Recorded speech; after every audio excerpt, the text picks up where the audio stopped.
Hello everyone, welcome to my YouTube channel study to learn. इस video में CTET में 8 दिसंबर 2019 से पेपर फर्स्ट में सीडीपी से जितने प्रश्न आए थे, बाल विकास और शिक्षा शास्त्र से जितने प्रश्न आए थे, सभी प्रश्न को डिस्कस करेंगे। चलते हैं प्रश्न की। पहला प्रश्न है, भाषा के अर्जन एवं विकास के लिए सर्वाधिक संवेदनशील अवधि कौन सी है? ऑप्शन फर्स्ट है जन्मपूर्व अवधि, ऑप्शन 2 है प्रारंभिक बालावस्था, ऑप्शन 3 है मध्य बालावस्था, ऑप्शन 4 है किशोरावस्था। तो इस प्रश्न के राइट आंसर हो जाएंगे ऑप्शन नंबर 2 प्रारंभिक बाल अवस्था। समझते हैं बाल अवस्था के बारे में। बाल अवस्था की आयु जो होती है वो 2 वर्ष से लेकर 12 वर्ष तक होती है। बाल अवस्था को 2 भागों में बांटकर देख सकते हैं। एक होती है पूर्व बाल अवस्था और एक होते हैं उत्तर बाल अवस्था। पूर्व बाल अवस्था को ही प्रारंभिक बाल अवस्था कहते हैं, जिसकी आयु 2 वर्ष से 6 वर्ष होती है। इसी आयु में बालक भाषा के अर्जन और बालक में भाषा का विकास होता है। तो इस प्रकार कह सकते हैं क्वेश्चन नंबर फर्स्ट का राइट आंसर होगा ऑप्शन नंबर 2 प्रारंभिक बाल अवस्था। नेक्स्ट प्रश्न है, निम्नलिखित में से कौन सा लॉरेंस कोहलबर्ग के द्वारा प्रस्तावित नैतिक विकास की एक अवस्था है? कोहलबर्ग के नैतिक सिद्धांत के 3 स्तर होते हैं। तीनों स्तर में 2-2 चरण होते हैं। टोटल 6 चरण होते हैं। वही 6 चरण में से एक चरण का यहाँ नाम दिया गया है। ऑप्शन देखते हैं। सबसे पहला ऑप्शन है प्रसुप्ति अवस्था, ऑप्शन 2 है सामाजिक अनुबंध अभिविन्यास, ऑप्शन 3 है मूर्त संक्रियात्मक अवस्था, ऑप्शन 4 है उद्योग बनाम अधीनता अवस्था। तो इस प्रश्न के राइट आंसर हो जाएंगे ऑप्शन नंबर 2 सामाजिक अनुबंध अभिविन्यास। ये जो है कोहलबर्ग के अंतिम छठे लास्ट चरण है। नेक्स्ट प्रश्न है, कक्षा में परिचर्चा के दौरान एक शिक्षक प्रायः लड़कों की तुलना में लड़कों पर अधिक ध्यान देता है। यह किसका उदाहरण है? यहाँ लड़कों और लड़कियों में भेदभाव कर रहा है, मतलब कहीं ना कहीं जेंडर पक्षपात कर रहा है। तो ऑप्शन फर्स्ट है यहाँ जेंडर पक्षपात, ऑप्शन 2 है जेंडर पहचान, ऑप्शन 3 है जेंडर संबद्धता, ऑप्शन 4 है जेंडर समरूपता। तो इस प्रश्न के राइट आंसर हो जाएंगे जेंडर पक्षपात। समझते हैं जेंडर पक्षपात क्या है। किसी व्यक्ति के लिए लिंग के मतलब जेंडर के आधार पर उसके साथ पक्षपात या मतभेद या भेदभाव पूर्ण व्यवहार करना, उसी को कहते हैं जेंडर पक्षपात। यहाँ प्रश्न में देख सकते हैं लड़कों और लड़कों में तुलना किया जा रहा है, पक्षपात किया जा रहा है। तो इस प्रकार कह सकते हैं ऑप्शन नंबर फर्स्ट जो होंगे इसके राइट आंसर होगा। नेक्स्ट प्रश्न भी जेंडर पर आधारित प्रश्न है। बच्चों में जेंडर रूढ़िवादिता एवं जेंडर भूमिका अनुरूपता को कम करने के लिए निम्नलिखित में से कौन सी पद्धति प्रभावशील है? ऑप्शन फर्स्ट है जेंडर पक्षपात के बारे में परिचर्चा, ऑप्शन 2 है जेंडर विशिष्ट भूमिकाओं को महत्व देना, ऑप्शन 3 है जेंडर पृथक खेल समूह बनाना, ऑप्शन 4 है जेंडर पृथक बैठने की व्यवस्था करना। तो इस प्रश्न के राइट आंसर हो जाएंगे ऑप्शन नंबर फर्स्ट जेंडर पक्षपात के बारे में परिचर्चा करना। नेक्स्ट प्रश्न है, निम्नलिखित में से किस मनोवैज्ञानिक ने बच्चों को ज्ञान के सक्रिय जिज्ञासु के रूप में देखते हुए उनके चिंतन पर सामाजिक और संस्कृति, ध्यान दें सामाजिक और संस्कृति ये दोनों शब्द पर विषय वस्तुओं के प्रभाव को महत्व दिया? 4 नाम दिए गए हैं। जॉन बी वाटसन, ऑप्शन 2 है लेव वाइगोस्की, ऑप्शन 3 है जीन पियाजे, ऑप्शन 4 है लॉरेंस कोहलबर्ग। तो इस प्रश्न के राइट आंसर हो जाएंगे वाइगोस्की, लेव वाइगोस्की। समझते हैं लेव वाइगोस्की ने बच्चों के विकास के बारे में क्या कहा था और जीन पियाजे ने क्या कहा था। वाइगोस्की के अनुसार कहना था वाइगोस्की का, बच्चों का बालक का विकास जो होता है वो मुख्य रूप से 3 चीज़ों से होता है। पहला है सामाजिक, दूसरा है सांस्कृतिक और तीसरा है भाषा। वहीं जीन पियाजे ने कहे थे जो बच्चों का विकास जो होता है वो परिपक्वता के अनुसार होता है। परिपक्वता मतलब मैच्योरिटी के अनुसार होता है, मतलब जैसे जैसे बालक का उम्र बढ़ेगा वैसे वैसे बालक का बौद्धिक विकास बढ़ेगा। और जीन पियाजे ने साथ में कहा था जो बच्चे का बच्चे का विकास जो होता है वो अनुभव और खोजबीन करके भी होता है। तो यहाँ प्रश्न पूछे जा रहे थे सामाजिक और सांस्कृतिक विषय से। तो आप जैसे कि जानते हैं वाइगोस्की ने बालक का विकास में मुख्य रूप से 3 बातें कहे थे। पहला था सामाजिक, दूसरा था सांस्कृतिक और तीसरा था भाषा। तो इस प्रकार कह सकते हैं इसके राइट आंसर हो जाएंगे ऑप्शन नंबर 2। नेक्स्ट प्रश्न है क्वेश्चन नंबर 6। जीन खां पहेली को करते समय 5 वर्ष की नजमा स्वयं से कहती है नीला टुकड़ा कहाँ है? नहीं, ये वाला नहीं, गाढ़े रंग वाला जिससे यह जूता पूरा बन जाएगा। इस प्रकार की वार्ता को वाइगोस्की किस तरह से संबोधित करते हैं? 4 ऑप्शन दिए गए हैं। पहला है व्यक्तिगत वार्ता, दूसरा है जोर से बोलना, तीसरा है पार, चौथा है आत्मकेंद्रित वार्ता। तो इसके राइट आंसर हो जाएंगे ऑप्शन नंबर फर्स्ट, व्यक्तिगत वार्ता। समझते हैं व्यक्तिगत वार्ता क्या है। व्यक्तिगत वार्ता को इंग्लिश में प्राइवेट स्पीच कहते हैं। प्राइवेट स्पीच का कहने का तात्पर्य है जब आप छोटे बालक को देखेंगे जो वो स्वयं में, उसके पास कोई भी नहीं होगा तो वो स्वयं में बोलते रहेंगे ये खिलौना मेरा है, ये खिलौना उसका है, अपने से ही बात करते रहेंगे। इस स्पीच को बोलते हैं प्राइवेट वार्ता। जैसे कि आप प्रश्न में देख सकते हैं बच्चे स्वयं से कहते हैं नीला टुकड़ा कहाँ है, यह वाला नहीं, गाढ़े रंग वाला जिससे यह जूता पूरा बन जाएगा। इसमें भी बच्चा स्वयं से बात कर रहे हैं। जब बच्चा स्वयं से बात करे तो उसे बोलते हैं प्राइवेट स्पीच। हिंदी में बोलते हैं व्यक्तिगत वार्ता। तो इस प्रकार कह सकते हैं क्वेश्चन नंबर 6 का आंसर होगा ऑप्शन नंबर फर्स्ट। नेक्स्ट प्रश्न है क्वेश्चन नंबर 7। बच्चों को संकेत देना तथा आवश्यकता पड़ने पर सहायता प्रदान करना निम्नलिखित में से किसका उदाहरण है? 4 ऑप्शन दिए गए हैं। पहला है प्रबलन, दूसरा है अनुबंधन, तीसरा है मॉडलिंग, चौथा है पार या ढांचा या स्कैफोल्डिंग। इसे इंग्लिश में स्कैफोल्डिंग कहते हैं पार को।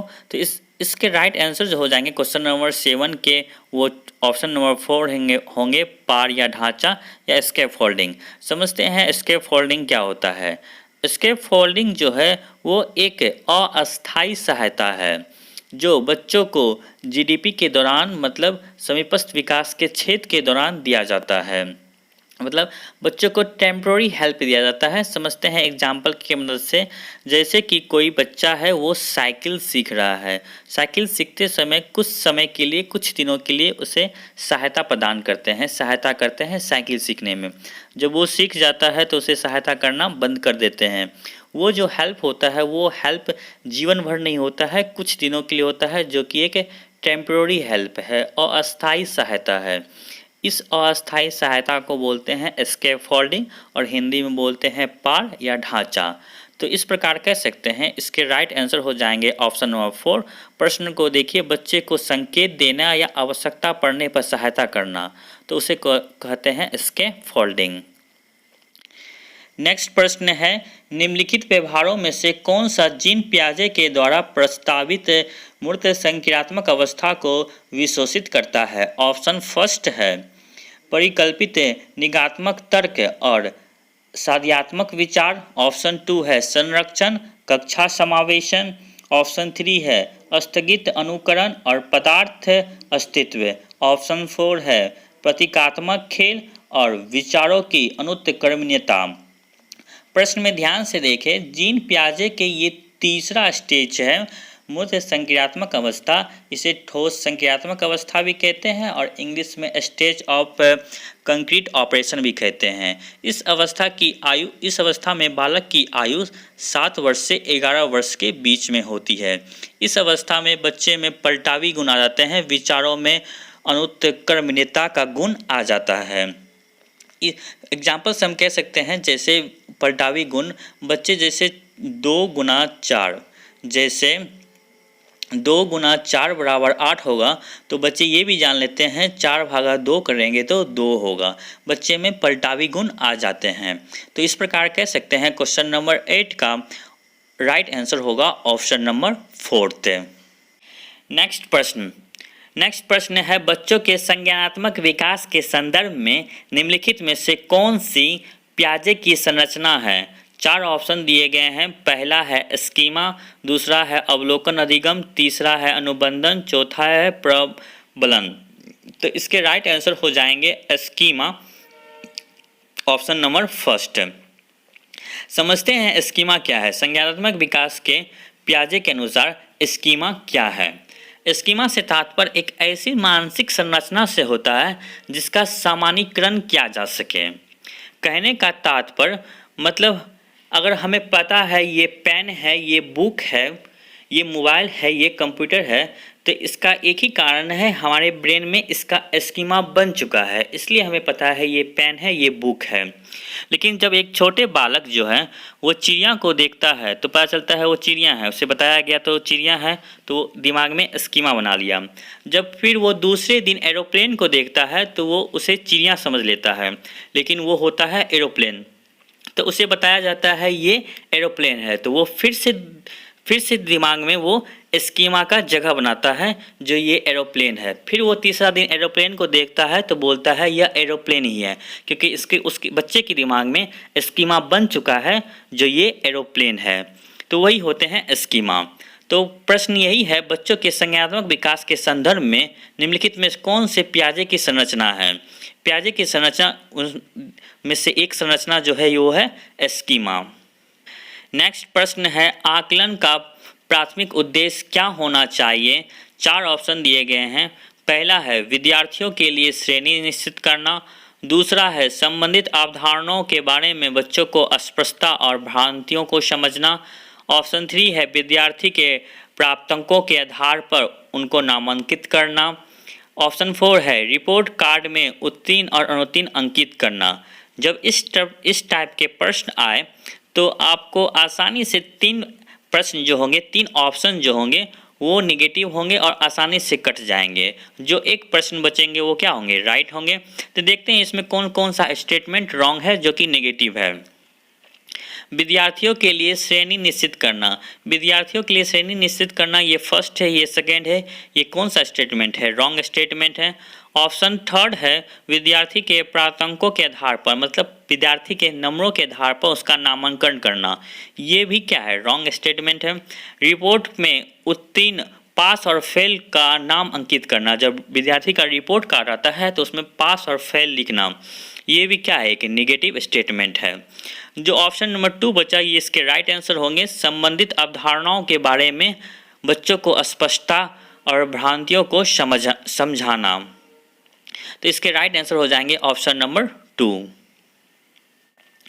नेक्स्ट प्रश्न है निम्नलिखित कथनों में से कौन से बुद्धि के बारे में सही है। चार ऑप्शन दिए गए हैं। बुद्धि एक निश्चित योग्यता है जो जन्म के समय ही निर्धारित होता है। ऑप्शन 2 है बुद्धि को मनोकृत परीक्षणों के प्रयोग से सटीक रूप से मापा एवं निर्धारित किया जा सकता है। ऑप्शन 3 है बुद्धि एक एकात्मक कारक एवं एक एकाकी विशेषक है। ऑप्शन 4 है बुद्धि एक बहुआमी है तथा जटिल योग्यताओं का समूह है। तो इस प्रश्न के राइट आंसर हो जाएंगे ऑप्शन नंबर फर्स्ट, बुद्धि जो है वो बहुआमी है तथा जटिल समस्याओं का एक समूह है। क्वेश्चन नंबर 12 है, रूही हमेशा समस्या के एकाधिक समाधानों के बारे में सोचती है, इनमें से काफ़ी समाधान मौलिक होता है। रूही किन गुणों का प्रदर्शन कर रही है। एकाधिक समस्या मतलब मल्टीपल सॉल्यूशन। तो चार ऑप्शन दिए गए हैं। पहला है सृजनात्मक विचार, दूसरा है अविचारिक विचार, तीसरा है अनन्य विचार, चौथा है आत्म केंद्रिक विचार। इस प्रश्न के राइट आंसर हो जाएंगे ऑप्शन नंबर फर्स्ट, सृजनात्मक विचार। समझते हैं सृजनात्मक विचार क्या है और साथ में समझेंगे अविचारिक विचार क्या है। सबसे पहले समझते हैं सृजनात्मक विचार। सृजनात्मक विचार को अविचारी चिंतन भी कहते हैं।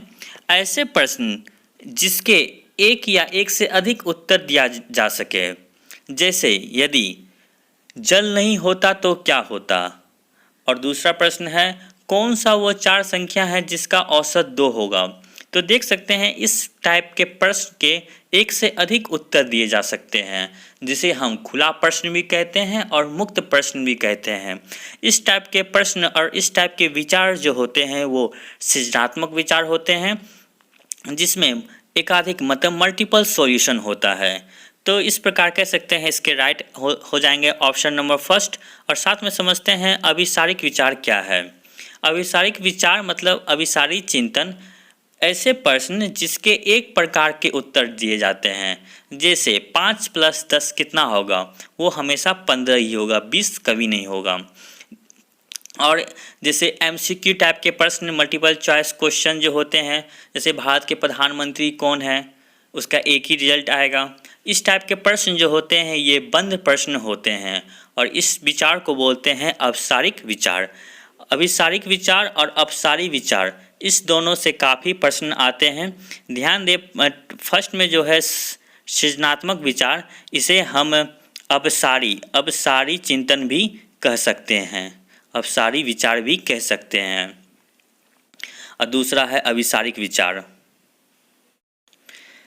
तीसरा नेक्स्ट प्रश्न है, शिक्षण अधिगम प्रतिक्रिया में वंचित समूह से संबंधित विद्यार्थियों के द्वारा सहभागिता कम होने की स्थिति में एक शिक्षक को क्या करना चाहिए। चार ऑप्शन दिए गए हैं। पहला है बच्चों को विद्यालय छोड़ने के लिए कहना चाहिए। ऑप्शन 3 है इस स्थिति को जैसी है स्वीकार कर लेना चाहिए। इन विद्यार्थियों से अपनी अपेक्षाओं को कम करना चाहिए। ऑप्शन 4 है अपनी शिक्षण पद्धति पर विचार करना चाहिए तथा बच्चों की सहानुभूति में सुधार करने के लिए नए तरीके ढूंढना चाहिए। तो इसके राइट आंसर हो जाएंगे ऑप्शन नंबर 4। नेक्स्ट प्रश्न है, एक समावेशी कक्षा में एक शिक्षक को विशिष्ट शैक्षिक योजनाओं को डैश करना चाहिए। क्या करना चाहिए? तैयार नहीं करना चाहिए, कभी कभी तैयार करना चाहिए, सक्रिय रूप से तैयार करना चाहिए, तैयार करने के लिए हतोत्साहित होना चाहिए। तो इसके राइट आंसर हो जाएंगे ऑप्शन नंबर 3, सक्रिय रूप से तैयार करना चाहिए।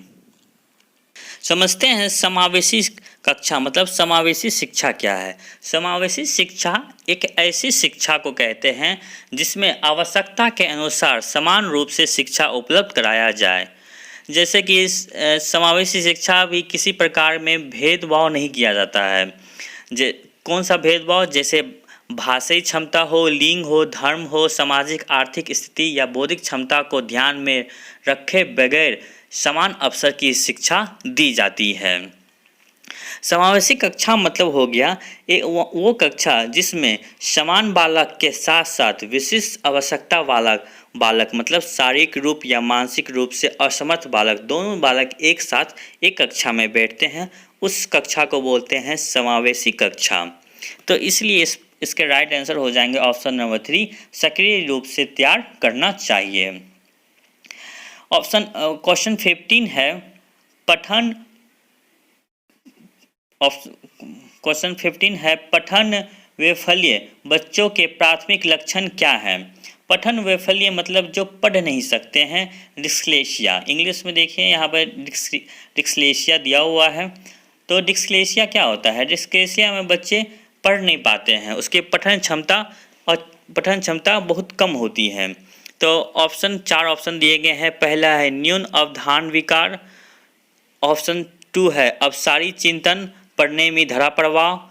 ऑप्शन 3 है धरा प्रवाह पढ़ने की अक्षमता। ध्यान दें, अक्षमता लगा मतलब वो धरा प्रवाह नहीं पढ़ पाएगा। ऑप्शन 4 है एक ही गति विषय कार्य को बार बार दोहराना। तो इसके राइट आंसर क्या हो जाएंगे? डिस्लेक्सिया में बच्चे क्या होते हैं? धारा प्रवाह नहीं पढ़ पाते हैं। तो इसके राइट आंसर हो जाएंगे ऑप्शन नंबर 3। नेक्स्ट प्रश्न है शिक्षा का अधिकार अधिनियम 2009 में उल्लेख की गई समावेशी शिक्षा की अवधारणा निम्नलिखित में से किस पर आधारित है। 4 ऑप्शन दिए गए हैं। पहला है व्यवहारवादी, दूसरा है अशक्त बच्चों के प्रति सहानुभूति अभिवृत्ति, तीसरा है अधिकार आधारित मानवतावादी परिप्रेक्ष्य, चौथा है मुख्यतः व्यवसायिक शिक्षा उपलब्ध करा के अशक्त बच्चों के मुख्य धाराओं में शामिल करना। तो इसके राइट आंसर क्या हो जाएंगे? ऑप्शन नंबर 3, अधिकार आधारित मानवतावादी परिप्रेक्ष्य। समझते हैं शिक्षा अधिकार अधिनियम 2009 क्या है। शिक्षा अधिकार अधिनियम 2009 जो है वो 86वें संविधान संशोधन के अंतर्गत मौलिक अधिकार में एक अनुच्छेद 21A को जोड़ा गया। इस अनुच्छेद में बच्चों को 6 से 14 वर्ष के बच्चों को निःशुल्क और अनिवार्य शिक्षा का प्रावधान किया गया, जो कि बच्चों का क्या बन गया, एक मौलिक अधिकार बन गया। यह जो अधिनियम है शिक्षा का अधिकार अधिनियम 2009, ये 2009 में पारित हुआ था, लेकिन यह देश में 1 अप्रैल 2002 से लागू हुआ था। तो नेक्स्ट प्रश्न देखते हैं। नेक्स्ट प्रश्न है क्वेश्चन नंबर 17। संरचनावादी ढांचे में अधिगम प्राथमिक रूप से ऑप्शन नंबर फर्स्ट है यंत्रवृत्त याद करने पर आधारित है, ऑप्शन 2 प्रबलन पर केंद्रित है, ऑप्शन 3 अनुबंधन द्वारा अर्जित है, ऑप्शन 4 अवबोधन की प्रतिक्रिया पर केंद्रित है। तो इस प्रश्न के राइट आंसर हो जाएंगे ऑप्शन नंबर 4 अवबोधन मतलब अंडरस्टैंडिंग मीनिंग प्रोसेस की प्रतिक्रिया पर केंद्रित है। इंग्लिश ऑप्शन देख सकते हैं focus on the process of meaning making, जिससे बालक समझ सके, ऐसी भाषा जो बालक समझ सके, वो मीनिंग जिसका सही निकल सके वो होगा आंसर। तो ऑप्शन नंबर 4 क्या होंगे, इसके राइट आंसर होंगे अवबोधन की प्रतिक्रिया पर केंद्रित है। क्वेश्चन नंबर 18 अनेक घटनाओं के बारे में बच्चों के द्वारा बनाए गए सहानुभूति सिद्धांतों के संदर्भ में एक शिक्षक को क्या करना चाहिए। ऑप्शन फर्स्ट है बच्चों के इस सिद्धांत को अनदेखा करना चाहिए, ऑप्शन 2 है बच्चों को दंडित करना चाहिए, ऑप्शन 3 है बार बार याद करने के द्वारा एक सही सिद्धांतों से बदल देना चाहिए, ऑप्शन 4 है प्रतिकूल प्रमाण एवं उदाहरणों को प्रस्तुत करके बच्चे में इन सिद्धांतों को चुनौती देना चाहिए। तो इसके राइट आंसर हो जाएंगे ऑप्शन नंबर 4 प्रतिकूल प्रमाण एवं उदाहरणों को प्रस्तुत करके बच्चे के इस सिद्धांतों को चुनौती देना चाहिए। नेक्स्ट प्रश्न है छात्र केंद्रित शिक्षा की क्या विशेषता है। छात्र केंद्रित विशेषता मतलब बाल केंद्रित शिक्षा चाइल्ड सेंटर्ड। 4 ऑप्शन दिए गए हैं। केवल पुस्तकों पर निर्भर होना चाहिए, ऑप्शन 2 है बच्चों के अनुभव को प्रमुखता देना, ऑप्शन 3 है यंत्रवत याद करना, ऑप्शन 4 है योग्यताओं के आधार पर विद्यार्थियों को नामांकित करना और वर्गीकरण करना। सबसे पहले समझते हैं बाल केंद्रित या छात्र केंद्रित शिक्षा क्या है।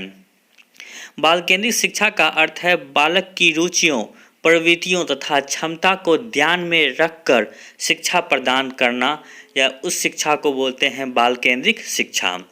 तो इसके राइट आंसर क्या हो जाएंगे, ऑप्शन नंबर 2 जो होंगे इसका राइट आंसर होंगे बच्चों के अनुभव को प्रमुखता देना। नेक्स्ट प्रश्न है संवेग और संज्ञान एक दूसरे से क्या है। संवेग मतलब इमोशन, क्रोध, गुस्सा, प्रेम, ये क्या है, इमोशन है। तो ये एक दूसरे से क्या है, एक दूसरे से सन्निहित है। तो इसके राइट आंसर क्या हो जाएंगे, ऑप्शन नंबर 3 एक दूसरे से सन्निहित है।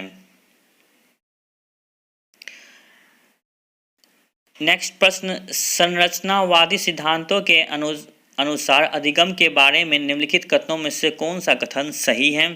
4 ऑप्शन दिए गए हैं। पहला है अधिगम पुनरुक्त उत्पादन एवं स्मरण की प्रतिक्रिया, ऑप्शन 2 है अधिगम यंत्रवत याद करने की प्रतिक्रिया है, ऑप्शन 3 है अधिगम आवृत्ति संबंध के द्वारा व्यवहारों का अनुबंध है, ऑप्शन 4 है यह अधिगम विनियोजन के द्वारा ज्ञान की संरचना की प्रतिक्रिया है।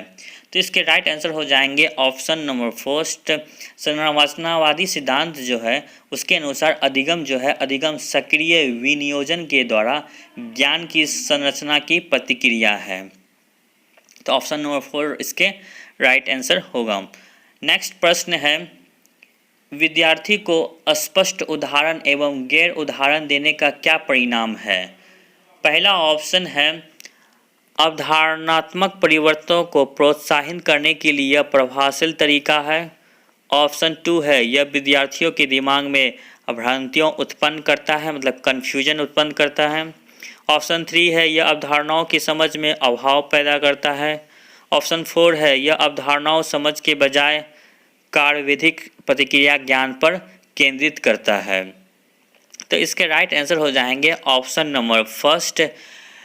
विद्यार्थियों को स्पष्ट उदाहरण और गैर उदाहरण देने के परिणाम में अवधारणात्मक परिवर्तनों को प्रोत्साहित करने के लिए यह एक प्रभावशील तरीका है। नेक्स्ट प्रश्न है, बच्चों को अधिगम गतिविधियों में भागीदारी करने के लिए लगातार पुरस्कार देना और दंड का प्रयोग करने से क्या प्रभाव पड़ता है? ऑप्शन फर्स्ट है बाहरी अभिप्रेरणा कम होता है। ऑप्शन टू है आंतरिक अभिप्रेरणा बढ़ती है। ऑप्शन थ्री है ये बच्चों को प्रदर्शन आधारित लक्ष्यों के बजाय निपुणता पर ध्यान देने के लिए प्रोत्साहित करेगा। ऑप्शन फोर है अधिगम में बच्चों को स्वाभाविक अभिरुचि और जिज्ञासा कम होती है। तो इसके राइट आंसर हो जाएंगे ऑप्शन नंबर फोर्थ। जब बच्चों में पुरस्कार और दंड दिया जाएगा तो बच्चों में स्वाभाविक अभिरुचि कम होगी और जिज्ञासा भी कम होगी। तो इसके राइट आंसर हो जाएंगे option number fourth.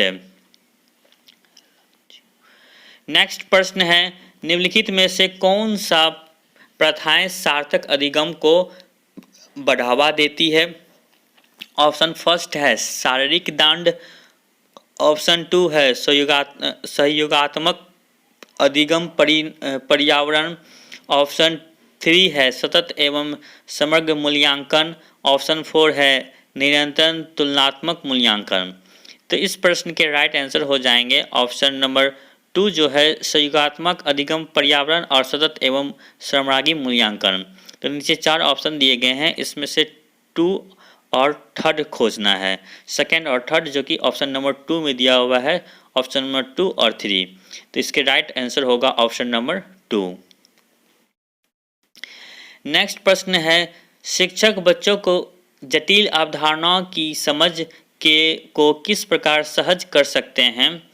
Option first है एक व्याख्यान देकर। ऑप्शन टू है प्रयोगात्मक अवसरों की व्यवस्था करके। ऑप्शन थ्री है बार बार यांत्रिक अभ्यास के द्वारा। ऑप्शन फोर है अन्वेषण एवं परिचर्चा के अवसर उपलब्ध करा के। तो बच्चों में जटिल अवधारणाओं की समस्या को कम करने के लिए उसमें बच्चों में परिचर्चा के अवसर उपलब्ध करा के कर सकते हैं। तो इसके राइट आंसर हो जाएगा ऑप्शन नंबर फोर। नेक्स्ट प्रश्न है, एक प्राथमिक विद्यालय की अध्यापिका बच्चों को प्रभावशाली समस्या समाधानकर्ता बनाने के लिए किस प्रकार से प्रोत्साहित कर सकती है?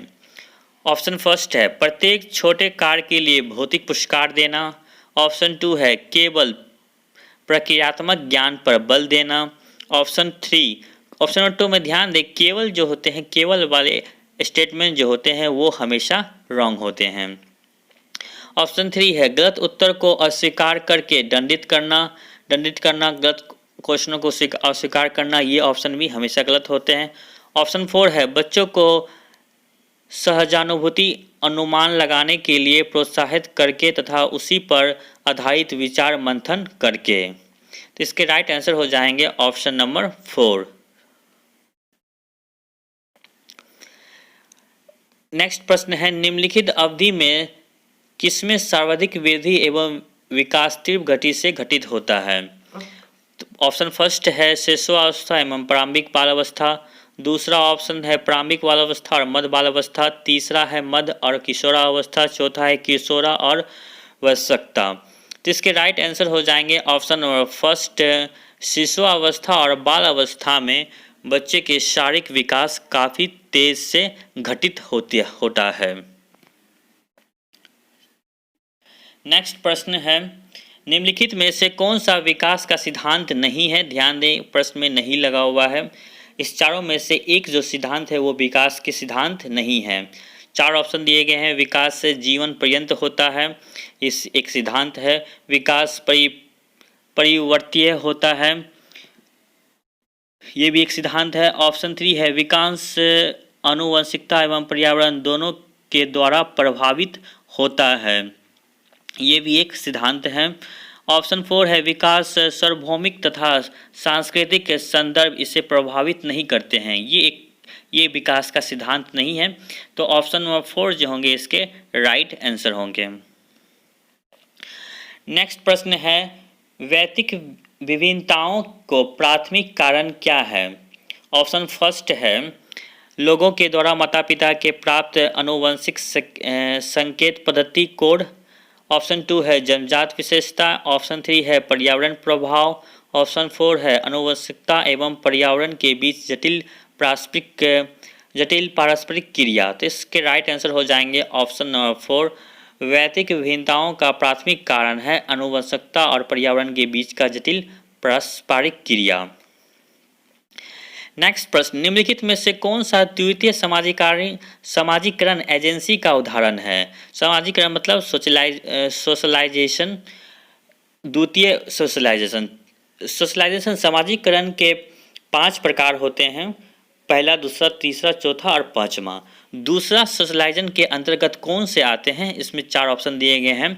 पहला परिवार और पड़ोसी, दूसरा परिवार और मीडिया, तीसरा विद्यालय और मीडिया, चौथा है मीडिया और पास पड़ोस। तो इसके राइट आंसर हो जाएंगे ऑप्शन नंबर 2, द्वितीय समाजीकरण। द्वितीय समाजीकरण में जो एजेंसी जो आते हैं वो होते हैं मीडिया और विद्यालय। तो इसके राइट आंसर हो जाएंगे ऑप्शन नंबर 3। ये प्रश्न जो थे, टोटल जितने भी 300 प्रश्न हैं, सभी प्रश्न को डिस्कस कर चुके हैं। ये वीडियो आपको कैसा लगा? अच्छा लगा तो लाइक ज़रूर करें और अपने दोस्तों के साथ शेयर भी करें। और आप अभी तक इस चैनल को सब्सक्राइब नहीं किया है तो सब्सक्राइब कर लें।